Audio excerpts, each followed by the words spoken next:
মিত্ৰতা বিৰোধী ৰাজনৈতিক দলবিলাকে কাৰ লগত কেনেকৈ কৰে সেইটো তেওঁলোকৰ বিষয়। সেই বিষয়টোত আমাৰ বহুত বেছি মূৰ ঘমাবলগীয়া বিষয় নহয় আমাৰ।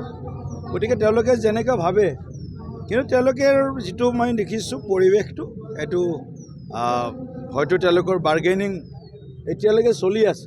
গতিকে গোটেই চূড়ান্ত বোধহয় পৰ্যায় পোৱা নাই। যিয়ে নহওক বাৰু, আমি আশা কৰিছোঁ শক্তিশালী বিৰোধী এটা মিত্ৰজোঁটৰ সৈতে আমি যাতে নিৰ্বাচন খেলিব পাৰোঁ এইবাৰ। গতিকে শক্তিশালী বিৰোধী এটা লাগে আৰু এইবিলাক কথা কৈ লাভ নাই। অখিল গগৈ ডাঙৰীয়া বা কালি ভিক্টৰ দাসৰ কথাত আমি মন্তব্য নিদিওঁ। ৰাইজে দেখিবলৈ পাইছে এইটো স্বাভাৱিক ব্যৱহাৰ নহয়, অস্বাভাৱিক ব্যৱহাৰ এইবিলাক। গতিকে অস্বাভাৱিক ব্যৱহাৰ স্বাভাৱিক পৰিৱেশত নাহে, নিশ্চয় অস্বাভাৱিক পৰিৱেশ এটাৰ তেওঁলোক হয়তো আগত সন্মুখীন হৈছে বা অস্বাভাৱিক পৰিৱেশ এটাতে আহিছে।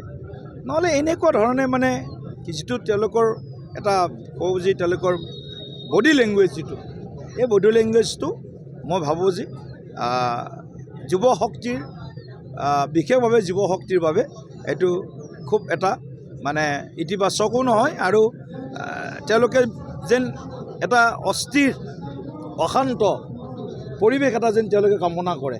তেওঁলোকৰ কথোপকথনত এনেধৰণৰ মানে এটা ভাৱ বাৰ্তা মানে প্ৰেৰণ হৈছে বুলি মই ভাবোঁ।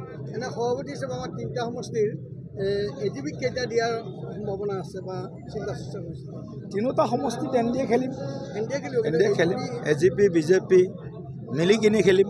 গতিকে চূড়ান্ত কোনো সিদ্ধান্ত এতিয়ালৈকে হোৱা নাই, কিন্তু তিনিওটা সমষ্টিত আমি এনডিএ হিচাপে বিজেপি এনডিএ হিচাপে নিৰ্বাচন খেলিম আৰু নিশ্চিতভাৱে এইবাৰ তিনিওটা সমষ্টি আমি জয়ৰ কাৰণে আপ্ৰাণ চেষ্টা কৰিম।